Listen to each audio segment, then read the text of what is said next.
வணக்கம். இன்னொரு listening game ஒன்று பார்ப்போம். சில குழந்தைங்களுக்கு பார்த்தீங்கன்னா, சில சத்தத்தை கண்டா பயம். சில சத்தத்தை கண்டா தாங்க முடியாது.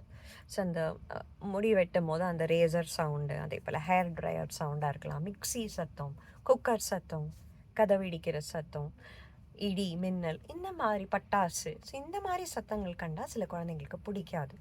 அண்ட் அது பார்த்தீங்கன்னா ரொம்ப ரியாக்ட் பண்ணுவாங்க. ஸோ அந்த ஹைப்பர் சென்சிட்டிவிட்டியும் இந்த கேம் வழியாக நம்ம கொஞ்சம் ஹேண்டில் பண்ணலாம். அதே போல் அவங்களோட லிஸ்னிங் ஸ்கில்ஸும் ஒர்க் பண்ணலாம். எப்படி விளையாடலான்னு பார்க்கலாமா?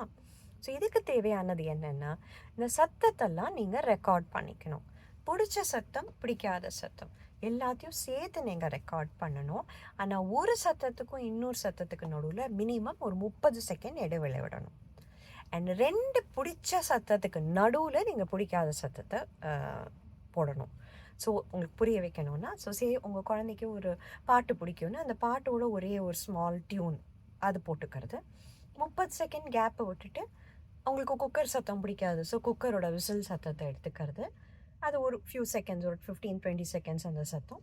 அதுக்கப்புறம் திருப்பி ஒரு 30 செகண்ட் கேப்பை விட்டுட்டு ஒரு காலிங் பெல் சவுண்ட். ஸோ இந்த மாதிரி போட்டுட்டு குழந்தைங்களுக்கு இந்த சவுண்ட்ஸை ப்ளே பண்ணணும் நம்ம. But at the same time நம்ம இந்த சத்தத்துக்கு உண்டான கரெக்டான பிக்சர்ஸும் எடுத்துக்கணும். ஸோ அந்த பிக்சர்ஸை கீழே பிறப்பிக்கோங்க. சத்தம் கேட்கும் போது இது என்ன சவுண்டு, இது என்ன சவுண்டுன்னு குழந்தை வந்து ஐடென்டிஃபை பண்ணும். அதுதான் இந்த கேம். ஸோ ஃபஸ்ட்டு நீங்கள் இதை ஸ்பீக்கரில் போட்டு பண்ணலாம், அப்புறம் ஹெட்ஃபோன்ஸில் போட்டுக்கோங்க. அண்ட் குழந்தைங்களுக்கும் வந்து இது போட்டு பண்ண என்ன ஆகும்னா, இந்த சத்தம் இன்னும் கொஞ்சம் நாளையில் முடிஞ்சுடும் தெரியும் போது அவங்க வந்து அதை ஹேண்டில் பண்ணுறது, டாலரேட் பண்ணுறது பெட்டராக இருக்கும்.